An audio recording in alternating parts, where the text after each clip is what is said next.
ilmu pada jadi hukum minum arak ni buat masa sekarang ni kita kena lanjutkan, kena luaskan kepada juga orang yang makan tadi kan. Wa man syariba khamran aw syaraba muskiran. Kalau kita buat soalan lah, kenapa Islam ni melarang kita minum arak? Dan Islam meletakkan hukumnya kepada peminum arak dah. Sebab antara perkara yang perlu dijaga bagi seorang manusia tu akal fikir dah, otak dah. Kalau akal tidak dijaga, tidak dipelihara, masalah besar. Kena lagi. Bila orang tu mabuk ke, lah, tak sedar diri ke, macam-macam masalah berlaku lah. Dia seseorang tu berani untuk melakukan jenayah-jenayah bila dia mabuk. Lah, kes jenayah hak berlaku, hak bunuh-bunuh ni, hak teruk-teruk berlaku ni, semua kes dah ada berlaku. Orang dah dia takut apa, tak fikir apa dah. Kalau orang sedar, orang fikir waras ni mikir, kalau aku buat ni kan, ni kat polis nak masuk penjara. Dah, takut juga dia. Tapi orang makan dadah ni, tak kira dah. Mau ambil piti 100 pergi bunuh dia tu. Dia bunuh kan. Jangan. So kau orang lain, mak dia sendiri dia bunuh. Dah. Sebab itulah Islam memperkenalkan hukum hudud kepada peminum arak dah.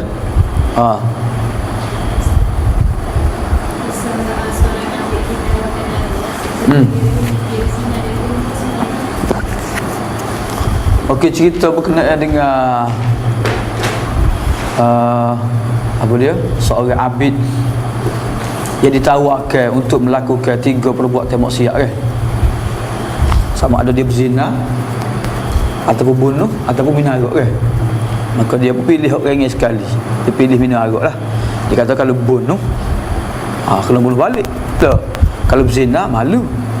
Kalau minum arak, aku sorang. Jadi bila dia minum arak, ketiga-tiga dia buat. Dia berzina, dia bunuh pula lah. Adakah cerita ni sahih? Wallahu a'lam dah. Dia cerita-cerita sahih ni yang tak boleh tengok dalam Riyadhus Shalihin lah. Kalau kita nak cerita sahih tak? Kalau kita sebagai ustaz nak cerita kepada anak murid kita, cerita sahih, ambil dari Riyadhus Shalihin dah. Riyadhus Shalihin ni cerita sahih lah kau dah. Sebab antara cara untuk mengajar budak-budak ni dia suka cerita. Faham tak? Tak kira lah cerita betul tak betul tu, kalau cerita ya. Jadi kalau kita nak pilih cerita sahih, kita pilih dah cerita-cerita dalam Riyadhus Shalihin dah. Banyak Riyadhus Shalihin ni cerita ni. Bab ikhlas dah cerita dia, bab muraqabah dah cerita dia. Dah. Bab ada lagi saya. Macam-macam lah cerita dah. Cerita pula panjang-panjang. Dah. Cerita panjang-panjang dah. Jadi insya-Allah lah kalau enta nak cerita dah. Jadi cerita-cerita tu memang masyhur. Ustaz-ustaz cerita berlaku dah. Tapi sumber dia wallahu alam lah mana dia ambil dah. Mungkin daripada Ihya Ulumuddin dah. Nak kena cek balik dah. Dah. Dia sebenarnya cerita sahih pun banyak sebenarnya. Dalam Bukhari banyak cerita. Dalam hadis Bukhari banyak cerita. Qasasul anbiya lah. Kisah nabi-nabi, kisah orang soleh banyak cerita dah. Tapi kita waktu ustaz ngaji sekolah rendah dulu, ustaz teringat ada seorang cikgu ustaz. Hari-hari dia cerita. Cerita Nabi Musa juga 3 hari tak habis. Tak. Pandai dia cerita. Dia ingat tak. Bagus. Ke zaman dulu kan, sebelum adanya TV, adanya radio, orang duk cerita dulu. Ustaz masih ingat lagi. Ustaz. Datuk lah. Lepas Isya kak, atau lepas ngaji Quran kak, dia cerita zaman Jepun lah, cerita Nabi lah, apa lah. Galik kita dengar. Setengah jazz je. Jadi cerita-cerita tu wallahu a'lam lah, cerita berkenaan dengan seorang abid yang ditawarkan melakukan 3 maksiat tu, wallahu a'lam betul ke tidak lah. Tapi moral ceritanya nak royaknya, minum arak lebih bahaya daripada berzina, lebih daripada bunuh orang lagi. Sebab orang minum arak bila mabuk, dia boleh melakukan apa sahaja lah. Apa sahaja dah. anything can do. Loh. Dia boleh buat apa saja. Dia mabuk lah. Wa man syariba khamran aw syaraba muskiran, sesiapa yang minum arak ataupun minum yang memabukkan dah. Dia arak ni ada takrif ni. Arak ni ada perbincangan ulama pula. Kenapa dia arak dah? Sebab sebelum arak tu dia ada ke dia panggil?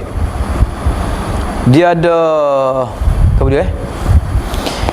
Air atau bubuh zabib tu atau perai dia. Sehari 2 hari. Tu bukan arak lagi panggil. Pagi esok tu minum sejuk dan manis dah. Dia panggil dia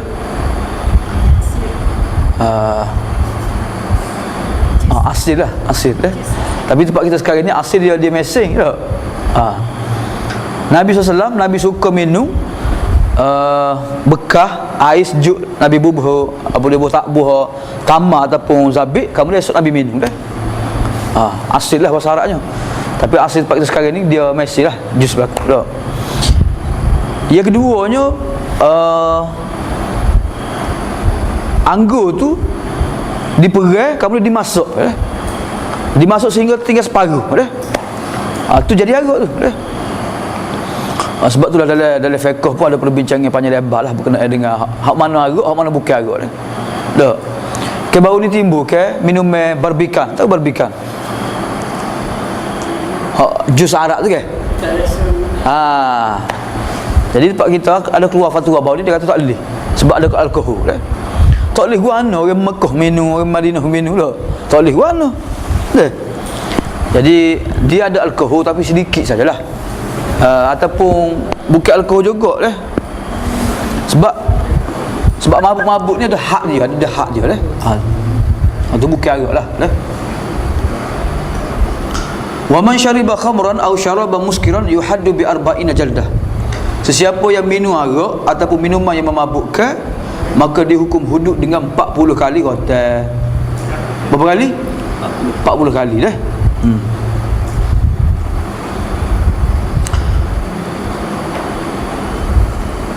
Wa yajuzu an yasila ila samanina min babit tasydid. Dia harus hukumnya itu dilanjutkan, ditambah dah sehingga menjadi 80 kali rotan dah. Sekarang 80 lah. Jadi 40 tu hudud, 40 lagi tu dipanggil kepada ta'zir min babi tasydid, untuk menambahkan lagi untuk apa dia, menambahkan hukumnya lah, maksudnya tasydid untuk menakut-nakutkan lagi lebih-lebih lagi perlu penambahan ini apabila peminum arak ni tersebar makin ramai wa fasyasharuha, dan makin teruk kejahatannya jadi paling minimal hukum minum arak ni 40 rotan, dan paling maksimal 80 kali rotan tadi saya ada minum arak ni hudud ke ta'zir okey, dalil dia kita baca dalil sikit dalil dia ialah hadis riwayat Muslim Rasulullah sallallahu alaihi wasallam ditanya berkenaan dengan hukum bid'ah al-bid'u. Al-bid'ah ni maksudnya minumnya yang dibuat daripada madu. Al-mizru mizru pula minumnya dibuat daripada gandum ataupun barley Allah ni yang tak nak beli minumnya buat teh arak ni, ada kedai dekat dengan macam Parawah baru buka. Feel food feel food. Ada kedai dia lah. Ustaz dah beli sama dia tu. Dia jual kacang, dia jual minum dia macam-macam. Ada perisa peach, ada perisa apple, ada perisa apa dia anar. Rumah apa dia? Dia lima lah. Ini jenis-jenis minuman jenis-jenis minuman yang Nabi ditanya Nabi pun tanya, awa muskirun huwa, adakah ia memabukkan? Maka jawabnya hak ia bertanya ni, ya, memabukkan Maka Nabi menjawab, kullu muskirin haram, setiap minuman yang memabukkan itu haram inna 'ala Allahi azza wa jalla ahdan liman yashbul muskira an yaskiyahu min tinatil khabal. Allah janji orang hak minum yang mabukkan ni Tuhan akan bagi minum dia air bisa lah, tinatul khabal. Mereka bertanya, apakah dia tinatul khabal wahai Rasulullah?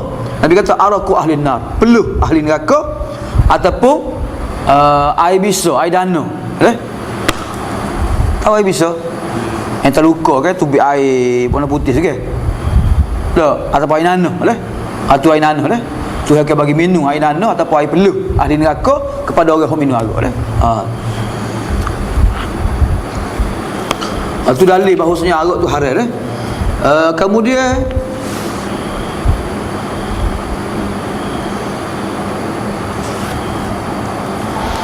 dalil Nabi menghukum kepada peminum arak lah.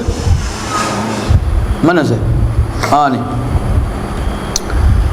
daripada Anas radhiyallahu anhu bahawa Nabi SAW telah memukul kerana minum arak dengan selipar, dengan pelepuh dah 40 kali dah. Mungkin Nabi pukul, Nabi suruh orang mak pukul dah.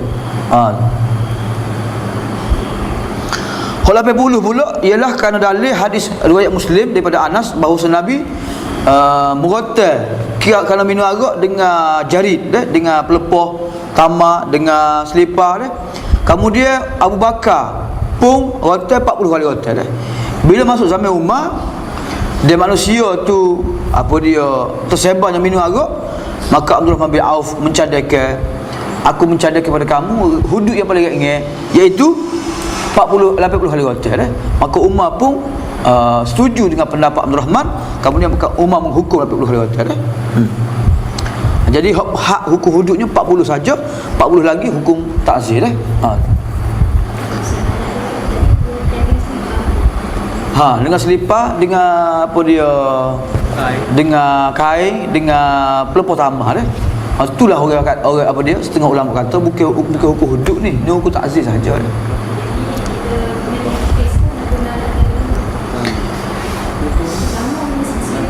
Dia tak sama dah. Dia punca dia nya hukum minum arak ni hukum hudud ke bukan hukum hudud. Itu persoalan dia dah. Ana sebut awal-awal tadi ke pendapat dia Brother Lim Jai Su bagi pendapat lah waktu kerja Kelantan betul ke hukuman ni. Dia kita nak masukkan juga minum arak ni dalam hukum hudud atau tidak? Maksudnya kalau kita masuk ke hukum hudud kena rotal, tak boleh guna, tak boleh macam-macam, lepak lagi lepas sama lagi tak boleh dah. Jadi kalau tengok perbuatan Nabi tu nampak lebih jelasnya hukum takzir tu bukan hukum hudud dah. Takzir dah. Nabi suruh orang ramai pukul. Orang tu pukul ni pukul. Berapa kali pukul dah. Lepas tamat ada, dengan selipar ada, dah. Dengan tangan pun ada dah. Jadi menunjukkan bahawa Nabi buat tu hukum takzir dah. Tapi ada pendapat lah bila dia dikemas kini oleh Abu Bakar dengan oleh Umar, maka mereka menetapkan 40 kali rotal dah, kemudian Umar tambah pula jadi 80 rotal dah. Jadi seolah-olah zaman Abu Bakar dengan Umar ni hudud ni arak dimasuk di bawah hukum hudud dah. Jadi bila masuk hukum hudud kena rotal dah. Tak boleh guna hukum lain dah. Betul tak?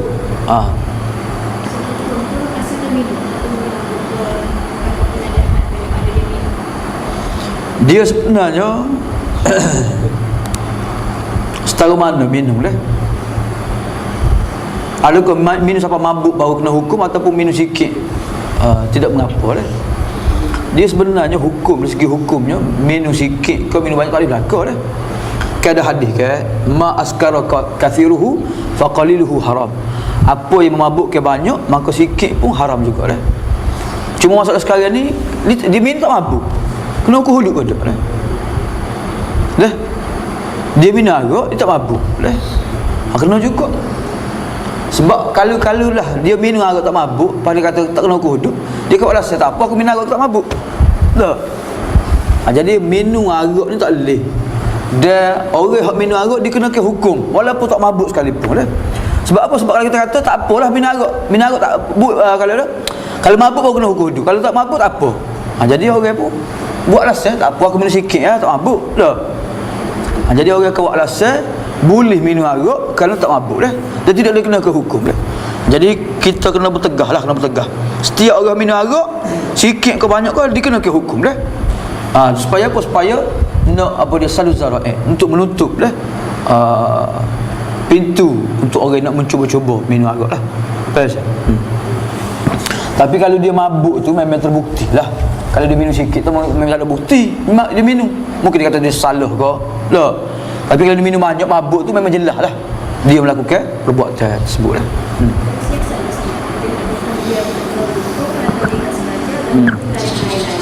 Okey. Adakah perlu disiasat bila orang tu minum arak lah?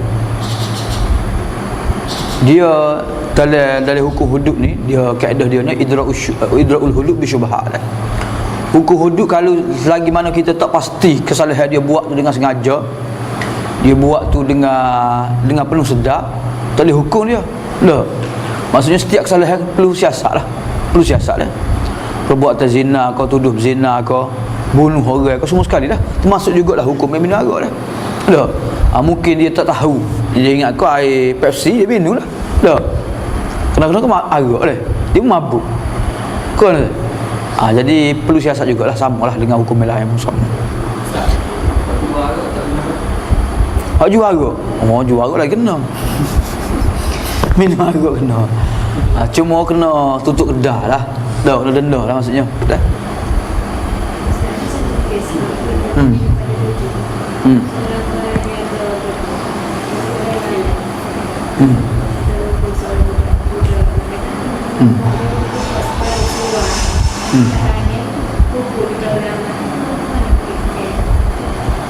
Mana hukum ni? Mana? Pada 7? Mana? Pada 7.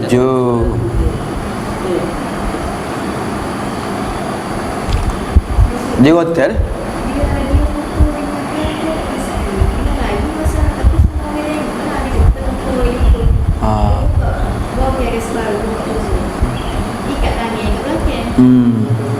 Sejauh mana kita sebagai seorang Muslim adakah itu wajar tidak Dia sebenarnya hukum hudud ni kuasa yang melaksananya KJL, pihak berkuasa lah. Bila dia melaksanakan hukum dengan sendiri akan timbul masalah lah. Dah. Maksudnya kalau orang sebar video tu hak macam baru ni kan, hak kena bogel baru ni kan, orang sebar video tu, maksudnya pihak polis kena siasat mana hukum ini berjalan, siapa dia buat. Dah. Masalah lah pulanya. Sebab tu kok mana pun undang-undang ni perlu dikuat kuasa dulu, perlu digazet dulu lah, barulah boleh laksanakan hukum tu. Jadi setara mana kita sebagai seorang Muslim terhadap pendirian kita terhadap hukum yang tersebut lah. Dah. Terhadap pelaku tu lah. Sebab orang kapur ni kalau dia jalan hukum, dia tak siasat dulu lah. Lah. Mungkin dia siasat cara dia lah, Jadi kok mana pun hukum ni mesti mahkamah yang putuskan dah. Dia ni bersalah kau, tak bersalah kau, bukti cukup atau tak cukup kau. Kalau tak cukup bukti, kena hukum takzir. Kalau cukup bukti, kena hukum hudud dah. Jadi kalau dia buat juga macam ni, timbul masalah lah. Timbul masalah banyak kagak lah. Dah. Jadi tidak wajar hukum ni dilaksanakan secara persendirian dah. Hukum ni kena hukum mana pun kuasa pihak pemerintah dah, pihak pemerintah juga. Kuala mana?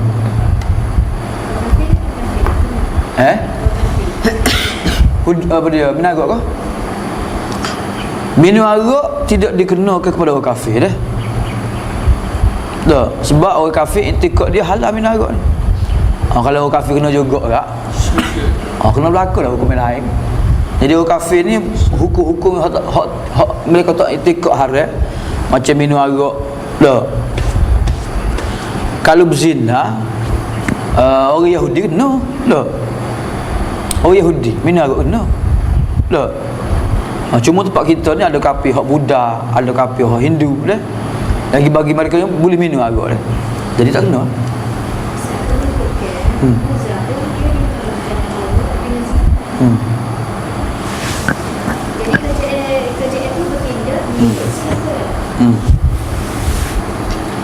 Agama dia pun haram juga. Macam mana? Haram agama dia lah, tapi tak sampai perikat kena hukum. Dah. Gitulah. Cuma boleh kajian bertindak kalau dia mabuk, dia menyebabkan dia ganggu orang ataupun menyebabkan accident, dah, dibawa kereta, tu bolehlah kaji apa dia bertindak kata dia dah. Tapi kalau dia minum dari rumah dia ataupun kedai tempat dia saja dah, tak ganggu orang lain, tu apa kita dah tu macam makan babi minum arak dah, dia lah. Tapi kalau dia minum arak siapa dia ganggu orang lain lah dah, kena. Tu kena tu bukan kerana minum arak, kerana perbuatan dia lah ganggu orang lain. Okey, wa yajibu alaihil haddu bi ahadi amrayn. Macam mana kita nak sabit ke seseorang itu minum arak? Macam mana kita nak sabit ke seseorang itu minum arak? Dan nak hukum dia macam mana dah? Kata dia wa yajibu alaihil haddu bi ahadi amrayn, dia wajiblah ke atasnya hukum hudud kerana minum arak dengan sebab salah satu dua perkara dah. Yang pertama bil bayyinah, dengan keterangan bukti dah. Memang arak tu tangan dia minum togok gong arak dah. Kawasan terbuka pula, buih mulut-mulut dah. Apa ni pala dah, dekat cek kursi dah. Kena dah. Kena jadi. Ataupun kita pergi mulut dia wang-wang bau dah. Botol arak pun ada dah. Jadi tu bil bayyinah dah. Saksi dah, bil bayyinah saksi dah. Saksi dia bukti dah, dua-dua sekali dah. Yang keduanya au bil iqrar, ataupun dia sendiri mengaku dah. Dia mengaku aku minum arak 2 botol. Cak gapo dia minum arak. Maksudnya iza syahida alaihi rajulani au i'tarafa bidzalika, iaitu apabila disaksikan dua orang lelaki ataupun dia sendiri mengaku dia minum arak dah. Tapi kalau dia mutah, lepas tu dia arak, adakah dia kena kau wuduk? Tak. Tak ada lagi. Sebab dia tak mengaku, tak ada saksi.